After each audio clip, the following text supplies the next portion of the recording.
Isang mapayapang hapon, Pilipinas.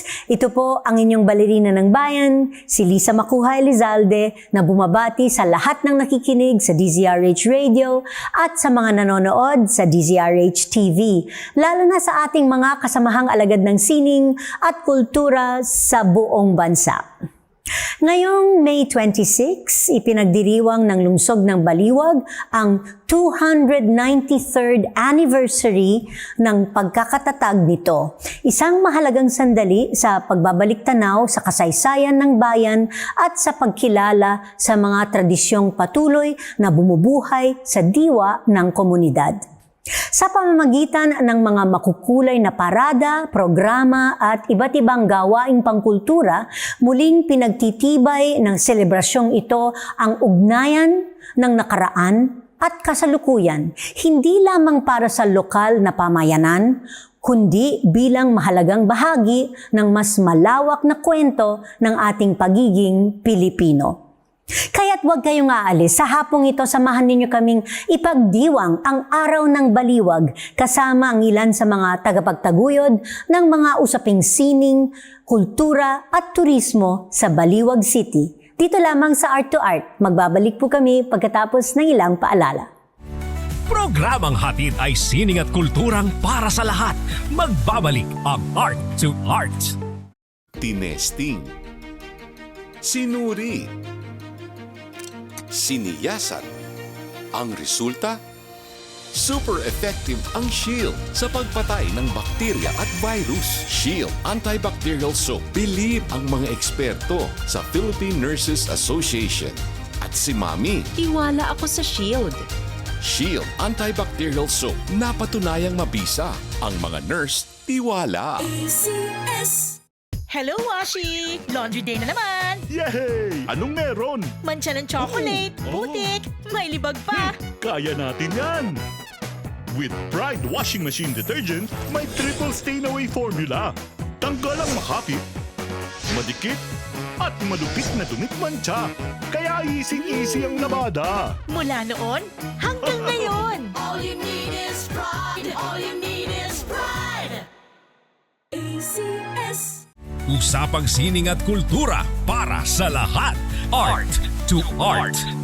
Nandito pa rin tayo sa Art to Art at kasama natin sa hapong ito, Baliwag Arts and Culture Council President, Baby Ruth Villarama, Baliwag City Arts, Culture and Tourism Office OIC, Jesusa Garcia, and Music Committee Head, Janine Verhel. Magandang hapon sa inyong lahat and welcome to Art to Art. Magandang hapon. Salamat sa imbitasyon.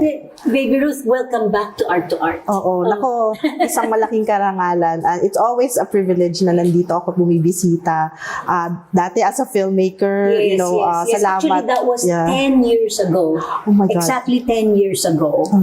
When you came to promote your docufilm, Sunday Beauty Queen. Oh my God, salamat po. At salamat. So just a brief catch up, kamusta naman ang buhay pelikula after that guesting, since then? Napaka busy. Actually, ang pinaka meaningful sa akin is yung pagkilala na naibibigay natin sa ating mga ordinaryong Pilipino na gumagawa talaga ng mga bagay na nakakapagsaya, nakapagpasaya, at yung serbisyo, the invisible service that the ordinary Filipinos have been doing.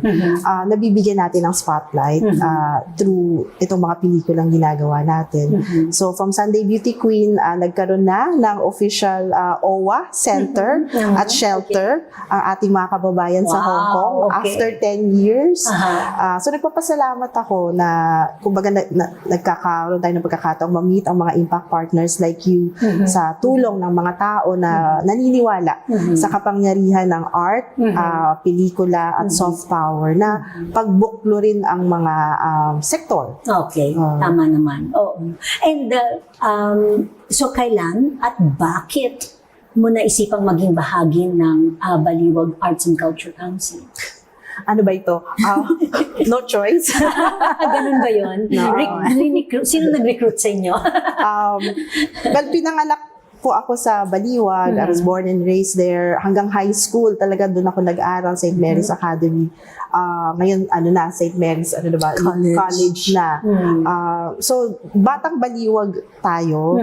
And then, nasaksihan ko yung unti-unting pagbabago ng lugar. And nung 2022, nagkaroon ng referendum and the plebiscite na maging syudad na ang Baliwag. So, nagbotohan.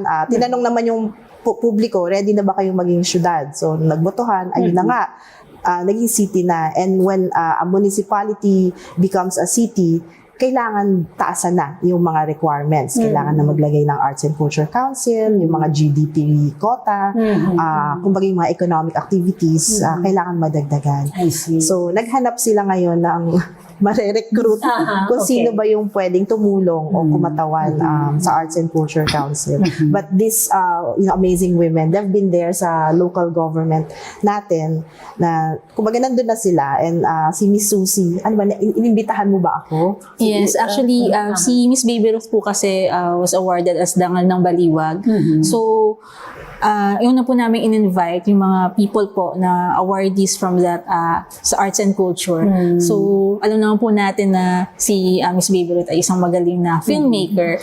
Kaya po, isa po siya sa naimbitahan po namin na maging kabilang po o bahagi po ng Arts and Culture Council. So, sino-sino pa ang bahagi ng Arts and Culture? So, ang Arts and Culture Council po ay, ang members po nito ay both from the LGUs and at the same time, private sector. So, aside po kay Miss Baby Ruth, kasama ko naman din po dito si Miss Janine Verhel.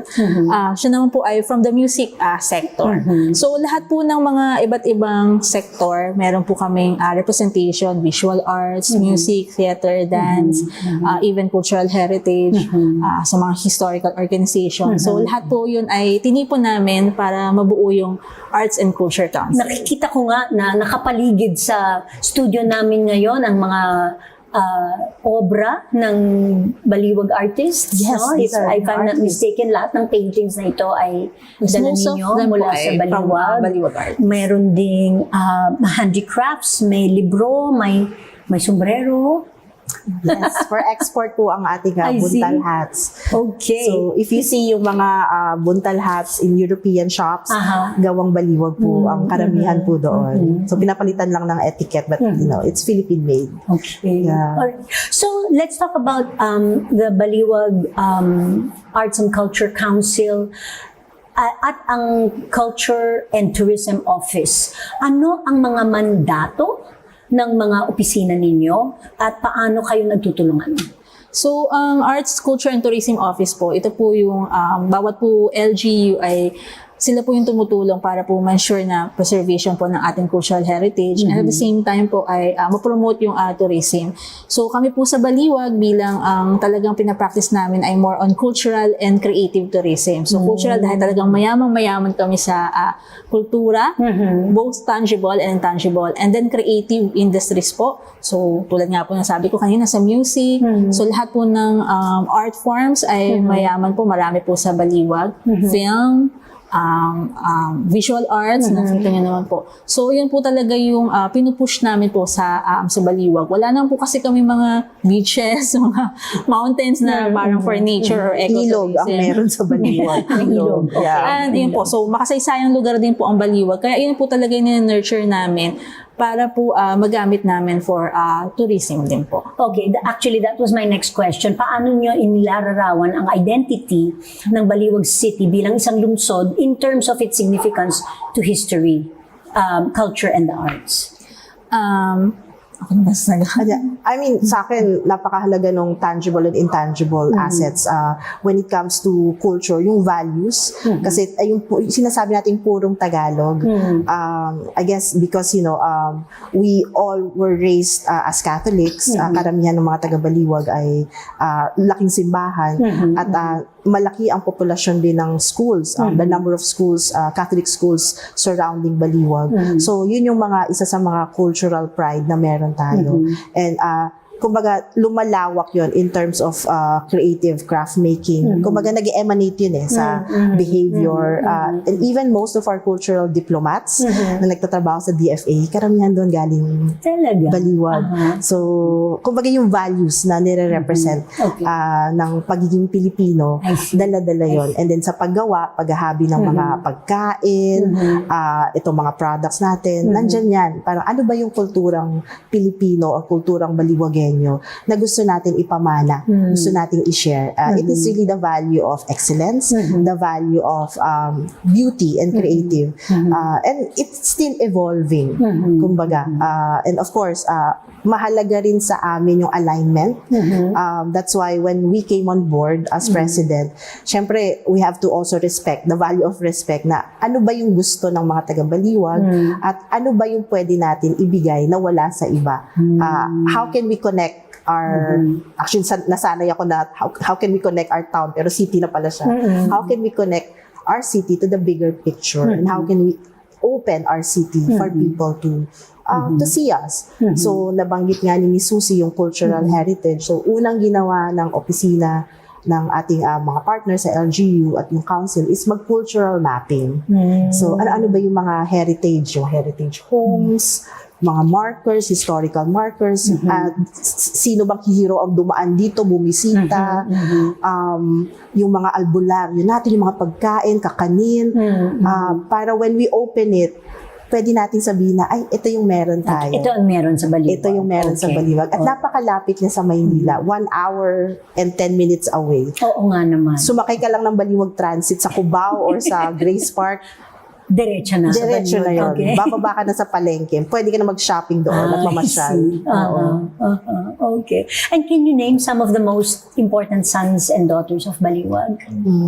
Ang sa akin sa film kasi ako, so one of the earliest female filmmakers ay apparently galing Baliwag, si Carmen Concha of the silent film era na talagang kinilala hanggang sa Hollywood. So siya yung isa sa mga pioneers ng filmmaking sa Philippines na taga Baliwag pala. And then Bertawa Marcelo, tubong Baliwag, nakaklase ng tatay ko. Okay. Sa Mariano Ponce Public High School na proud sila doon. So yung accent ni Bertawa, that's pure Baliwag accent. Puntong Baliwag. Yung punto na yun, napakalutong ng punto na yun. Okay, Baka may dagdag pa po. Sa music, Sa music po, we have National Artist for Music, Antonino Buenaventura. And in fact, yung banda nila ng Mosico from time pa nila, existing pa po hanggang ngayon, yung Banda Wow. Buenaventura. Talaga? Yes, and we have also Banda 14 because they were formed in 1914. So they were named for that year that they were formed. Marami rin po kaming mga sa contemporary music. We have Baliwageños who excel like Clem Castro of Orange and Lemons. We have Don Gregorio of December Avenue. And marami din po kami mga choristers na from high school sa Baliwag, nung nag-university na sa Manila, naging madrigal singer, UST singer, na hanggang ngayon na professionals na sila. Cultural workers pa rin sila, artists pa rin sila dahil sa training nila as choristers. Okay. Even si Empoy Marquez na komedyante yun. Proud Baliwagenyo rin yun. So, ano lang kami, simpleng mga Pilipino na kumbaga tumutulong. We attach ourselves to the bigger picture of nation building. Kaya yun yung pride ng Fantastic. I didn't Syudad. know. Napakayaman pala ng Baliwag sa mga mga artists, no? Okay. So ngayong papalapit na ang araw ng Baliwag, which is on the May 26, May 26. correct? May 26. Can you describe to us kung paano ipagdiriwang ang traditionally? Paano pinagdiriwang traditionally? At kung may mga pagbabago kayong inihahanda para sa taong ito? Usually po, yung Araw ng Baliwag, ginaganap po yung Buntal Festival. So, kaya po ang Buntal Festival ginaganap every 4th week of May. So, tinataon po talaga namin na yung opening po ng Buntal Festival ay tatapat po ng Araw ng Baliwag. So, May 26, Sa May 26 na ito. Okay. So, either a day before or the day itself or the day after, basta dun po sa tatlo po na yun na dates, yan po ang opening ng Buntag Festival. Para yun na rin po ang pinaka, kumbaga pang engganyo sa mga tao na i-celebrate natin yung pagkakatatag ng Baliwag. So ano-ano ang mga nangyayari sa festival? Yung Buntag Festival po kasi kumbaga dahil nabanggit ko na po kanina, marami pong artists, creatives po sa Baliwag. So yung festival po itself, nag-ugat po siya doon po sa unang pamana po na meron kami na handicraft, which is yung buntal hats. Pero sa paglipas po ng panahon, gusto na rin po kasi namin na i-highlight or present yung iba't ibang galing at talento po ng mga Baliwagenyo. So meron po kami iba't ibang mga events and activities highlighting po yung iba't ibang artistry. So meron kami for visual arts, meron for music, meron for fashion design, and even yung mga nag-excel po sa iba't ibang fields. Yung dangal ng Baliwag po ay pasok din po ng Buntag Festival. Dito po kung saan kinikilala po yung iba't ibang Baliwagenyo na naging successful po sa kanilang larangan. Hindi lang sa arts and culture po, even sa education, business, entrepreneurship. So kasi nga po gusto namin talagang ipakita na mga magagaling at talentado po ang mga Baliwagenyo. So, hindi lang po sa larangan ng sining at kultura, pero sa lahat po ng aspeto. Even sa sports, meron po kaming activities din for sports. And syempre po, hindi rin po namin nakakalimutan yung mga locals namin, lalo na yung mga local farmers. Kasi po ang Baliwag is, kahit na lungsod na siya, still, malaki rin pa rin po ang agricultural land po namin. So, nagsimula po talaga kami as an agricultural, po talaga ang pamumuhay ng mga Baliwagenyo. Kaya po, sa Buntag Festival, pinapahalagan din po namin yung mga local farmers po namin. Okay. So, May 26, Baliwag is the place to be. Okay. Marami pa po tayong pag-uusapan kasama ang mga kinatawan ng Arts and Culture Council at ng Arts, Culture and Tourism Office ng Baliwag City. Dito pa rin sa Art to Art, magbabalik po kami pagkatapos ng ilang paalala. Programang hatid ay sining at kulturang para sa lahat. Magbabalik ang Art to Art. Schedule ng mga inaabangang konsyerto. Update sa mga magagandang panoorin sa mga tanghalan at teatro. Narito na ang Art to Art Calendar. Narito ang ating arts calendar. Sa sining biswal bilang pagdiriwang sa buwan ng mga bulaklak, inihahandog ng Floral Artists of Manila ang kanilang exhibit na pinamagatang Flores de Manila. Nagbukas noong May 11, patuloy itong makikita hanggang May 29 sa North Core Gallery ng Asian Development Bank, 6 ADB Avenue, Ortigas Center, Mandaluyong City. Sa kultura, nagbukas na sa publiko noong May 1 ang Museo del Galeon, ang Immersive Maritime Museum na matatagpuan sa SM Mall of Asia, Pasay City. Makikita dito ang Galeon Espiritu Santo, ang full-scale representation ng isang 17th century galleon na ginawa sa Cavite noong 1602. Ngayong buwan, mayroong limited slots para sa free guided tours mula Miyerkules hanggang Linggo. Para sa ticket at iba pang detalye, bumisita sa website na www.museodelgaleon.org. Sa teatro, inihahandog ng Studio A Productions ang Makara, the musical sa May 23 at 24, 7:30 p.m. sa Proscenium Theater, Rockwell Center, Makati City. Kwento ito ni Makara, ang babaeng may korona ng mga ahas na buhay. Ayon sa alamat, sinasabing ang tumingin sa kanya ay nagiging bato. Para sa ticket, bumisita sa website na studioashows.com. Tinesting, sinuri, siniyasan. Ang resulta? Super effective ang Shield sa pagpatay ng bakterya at virus. Shield Antibacterial Soap. Believe ang mga eksperto sa Philippine Nurses Association. At si Mami. Tiwala ako sa Shield. Shield Antibacterial Soap. Napatunayang mabisa. Ang mga nurse, tiwala.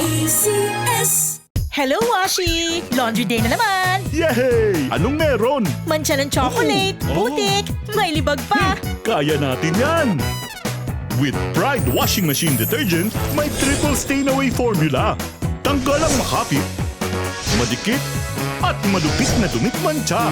Kaya easy-easy ang labada. Mula noon hanggang ngayon! All you need is pride. All you need is pride.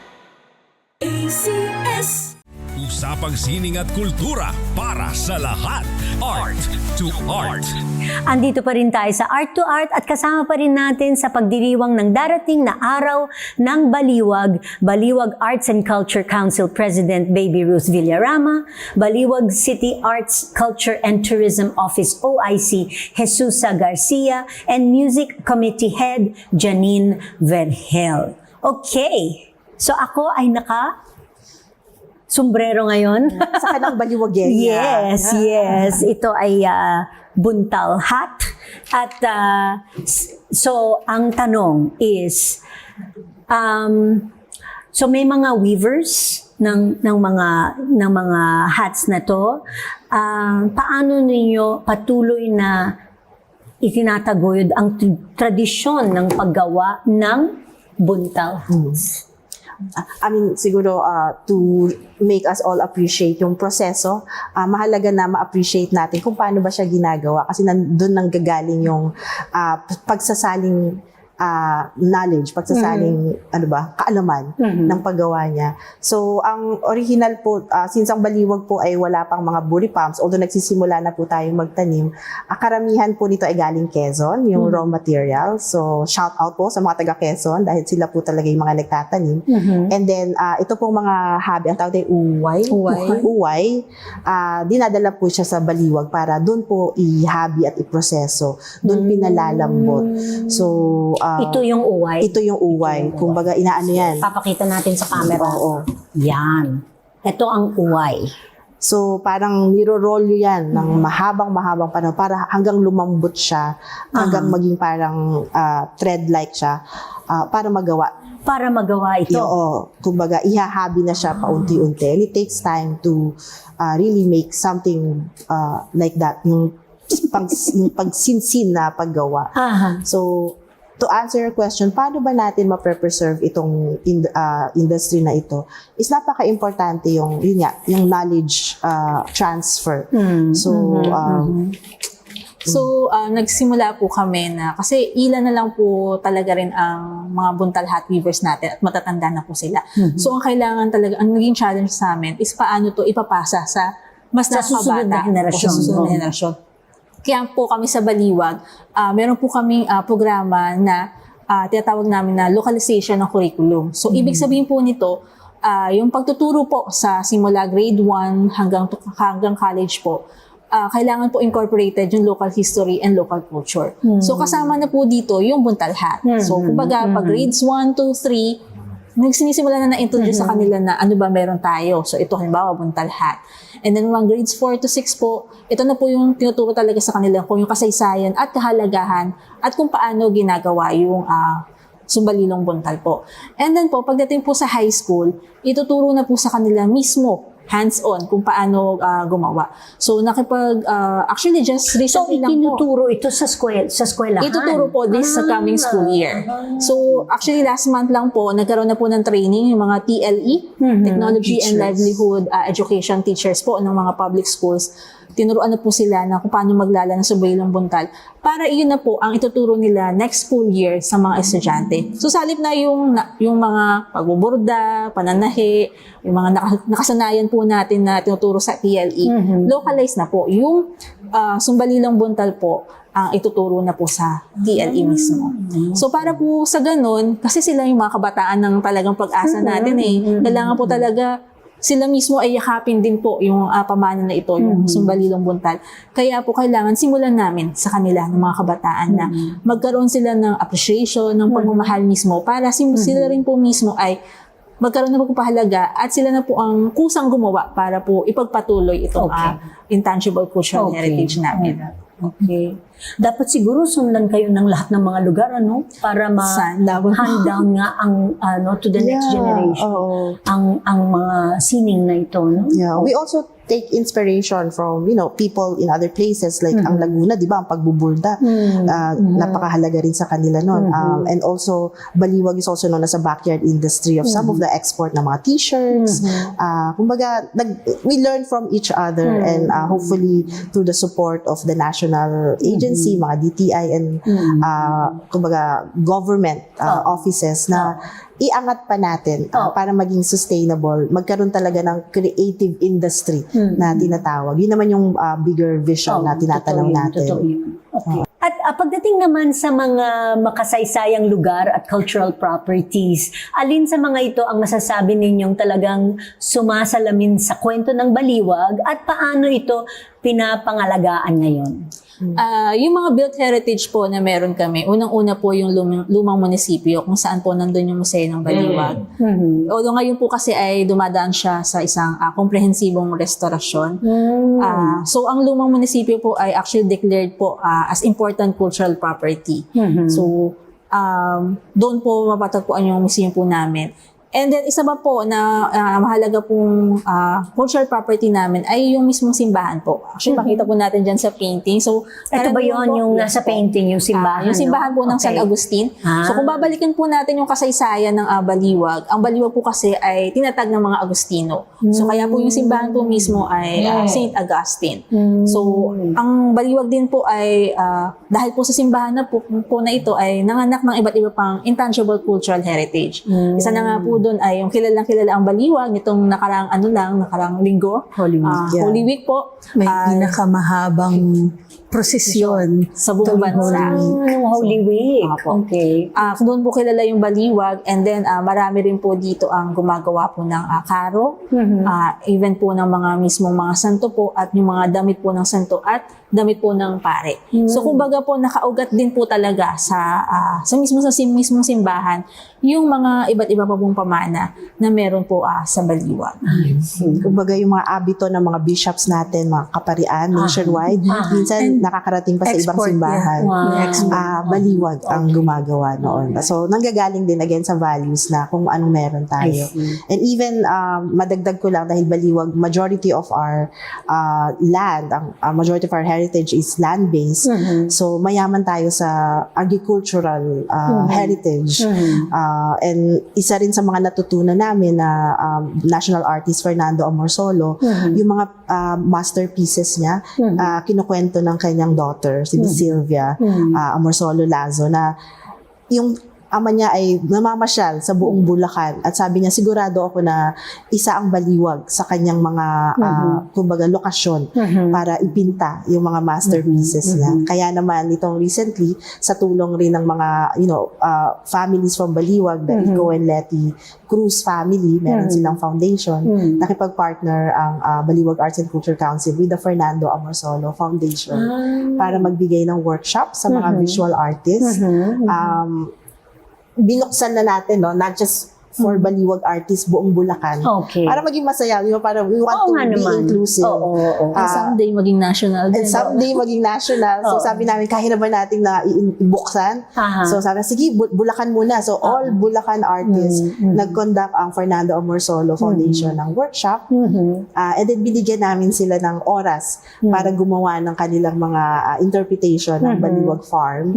So, almost 100 ang nag-participate sa workshop. And this is just one day. Okay. One day.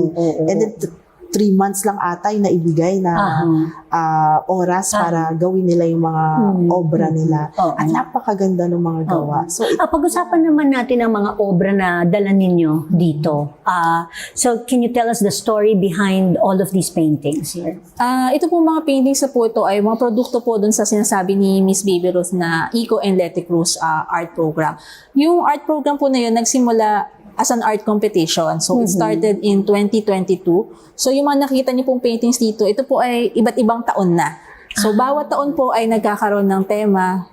Tulad po dun sa nasa likuran nyo, ang tema po dyan ay yung Baliwag culinary heritage or heritage food po. And then dito naman po is yung kasunod po ay tungkol naman po sa kasaysayan ng Baliwag at kung paano ito nauugnay sa mismong kasaysayan din po ng Bulacan. And then ito po yung last year, ito po yung partner namin yung Fernando Amorsolo Foundation. Ito na po ay tungkol sa kay Ikapati bilang nga po ang si Ikapati ay goddess of harvest bilang ang Baliwag nga po ay isang agricultural city, parang agricultural town. And then ito po ay tungkol din po sa Baliwag heritage. Nabakid ko po kanina, popular kami sa Lenten procession. So kaya talaga isa rin sa mga laging pinipinta po nila ay tungkol po sa simbahan at sa Lenten procession. And then of course, ang buntal hat. Buntal hats. Apo. Okay. Alright. So, balita namin may plano daw para sa isang bagong performing arts venue at cinema. Totoo ba ito? At ano ang vision para dito? Yeah, syempre bilang isang filmmaker at alagad ng CD, napakahalaga ng pagkakaroon ng lokasyon para magtipon-tipon ang mga artista ng bayan. So, nangarap kami ni Miss Susie dahil 2022, awa ng Diyos, may mga nasimulan na currently ginagawa yung museum, yung lumang munisipyo. Para isang maging museum at maging cultural space para sa screening, workshop, and then sa tabi nun yung performing arts na nagdadasal kami na sana makahanap kami ng pondo para matapos po yun dahil excited na po talaga yung mga, hindi lang taga-Baliwag pero mga taga-Bulacan dahil nagsimula rin kami magkaroon ng film festival, yung Lente. Kumbaga, kinabit namin siya sa youth development. For example, anti-bullying, sex education, drugs, and kumbaga, para magabayan using stories. At patuloy itong lumalaki. So, kahapon nga kausap ko yung head ng film namin ni si Sir Rafi, na sabi nga niya, pangarap niya magkaroon ng Baliwag Film Festival talaga. So, sa ngayon, maliit pa lang, mga short films, and then yung mga schools ang naglalaban-laban. So, tulong-tulong din. Kumbaga, nanghihingi kami ng sponsor sa mga families, ng mga taga-Baliwag, para sa mga papremyo, at makadagdag kasiyahan. And then, ilo-launch din namin yung Baliwag in a Minute. So, in 1 minute, we would open the call sa lahat ng mga taga-Baliwag. Hindi ko alam kung taga-Bulacan, pero siguro taga-Baliwag muna. Na to capture Baliwag in your own perspective using your lens in a minute. So, kasama po yan sa mga, kumbaga, lengguwahe ng ating cultural outreach. I see. Yeah. Okay. And then dun po kaya po talagang gusto namin magkaroon ng performing arts center kasi nga po sa music industry rin po namin sobrang yaman. Meron po kaming program din for music na pwedeng yung music kapistahan. Yeah, nung nakaraang taon or nung 2 years ago, nagkaroon po kami ng choral competition na inopen namin for the whole of Bulacan. So merong 8 grupong naglaban-laban para manalo doon sa competition na yon. At isa po sa mga advokasya namin doon ay i-feature yung mga gawa ng mga Filipino. So the repertoire has to be Philippine-made. Kailangan composed, arranged by Filipinos. And for this year, ang gusto po sana naman namin ay magkaroon ng songwriting competition para magkaroon ng sariling theme song yung Buntal Festival. Something that will parang give pride and will have a recall sa mga Baliwagenyo. And hopefully, in the coming years, mag-come up din po kami ng ibang competitions like for marching bands dahil nga kilala ang Baliwag sa marching bands and iba pang klase ng musical competitions para matap yung mga musical talents. Okay. Alright. Bago tayo magtapos, kung may ilang bagay kayong gustong maranasan ng mga first-time visitors sa Baliwag, whether pagkain, lugar, o tourist attraction, ano yon at bakit hindi ito dapat palampasin? Ako, kasi mahilig ako talaga umuwi. Laking Baliwag ako. At gusto ko yung sasakay lang ako ng bus para hindi na kayo mamblema sa parking. May mga bus stations in Cubao at 2nd Avenue sa Grace Park. Just ride the bus, matulog lang kayo. In an hour and 10 minutes, nandun na kayo sa bus station ng Baliwag. Kumain kayo ng gotot serkele. Napakasarap. Pagtanong nyo, kilalang kilala. Okay. Tapos yung putok na pandesal sa palengke, sa Caridad. Yun yung bacon. Alright. Oh my God. I hope we were able to bring, pero sold out palagi. Sold out yun. lagi. Okay. Oo, pagdating na alas 3, ubus na. Kaya, kumbaga maaga po kayong pumunta doon at maglakad-lakad lang kayo. Don't forget to pass by the church kasi bagong renovate din po yung loob ng simbahan. Magbigay pugay. And then just walk around and experience yung mga paninda doon. Mga chichirya, chicharon, butong pakwan, Corny. pastillas, corny. Naglalaway na ako. Okay. At ang baliwag lechon manok. Don't forget. Baliwag lechong manok. Yes. Okay. So, kaklasiko yung pamilya naman nila yung mahanap buhay. So, yun. Don't forget na baliwag lechon manok. At syempre, kailangan magsuot ng buntal hat. Yes, buntal hat. And sana rin po Okay. mag-uwi pa sila ng isang produkto po namin. Yung mga bone inlay o imbote. Aha. So, gawa po, dati po kasi mga furniture, wooden furniture ang nilalagyan ng bone inlay. Aha. O, gamit po yung mga yun, buto ng kalabaw. Pero So, ngayon, ito syempre, yung- ang hirap naman na miya't maya, bibili ka ng muebles. Kaya po ginagawa namin ay mga small objects or souvenir products na lang po ang nilalagyan po namin ng bone inlay or imbote. At ang alam ko ay ang daming hotel na ang furniture nila ay galing Baliwag. Yes, ang mga Wow. iba't ibang 5-star hotels. Not just in the Philippines, but even abroad. Abroad, Oo, no? gawang Oo. Baliwag. Isang pamilya rin po yun. Simbulan and family. Yun din po yung kanilang livelihood. Marami rin po Okay. silang natutulungang kumbaga kababayan natin. At napaka-quality. So I suggest meron silang doon, restaurant, meal house. So kung gusto niyo silang So by kain at bili na rin ng furniture. bili ng furniture, bili ng pandesal, kanin. And don't forget to visit the museum para makilala niyo yung history. So may museum tayo, nandun, makikita niyo doon si Ma'am Susie. Even Mariano Ponce Museum. So nandun po yung mga heroes of Baliwag na bahay lang din na kinonvert. So nagpapasalamat kami sa mga iba't ibang pamilya ng mga taga-Baliwag na hindi nakakalimot na mag-give back sa kanilang pinanggalingan. And hopefully, kami rin sa Villarama family, makapagbigay in due time. So, ito munang volunteer work bilang part ng Arts and Culture Council. Sana makatulong tayo. Okay, maraming salamat sa pagdalaw ninyo dito sa aming studio sa hapong ito, and we wish you of course all the best for a successful celebration ng Araw ng Baliwag sa darating na May 26. Thank you. Salamat. Thank you. Salamat. Hanggang sa susunod na linggo, samahan ninyo kami ulit dito sa Art to Art, kung saan ang usapang sining at kultura ay para sa lahat. Ito po ang inyong balerina ng bayan, Lisa Makuhay Lizalde, nagpupugay sa artistang Pilipino.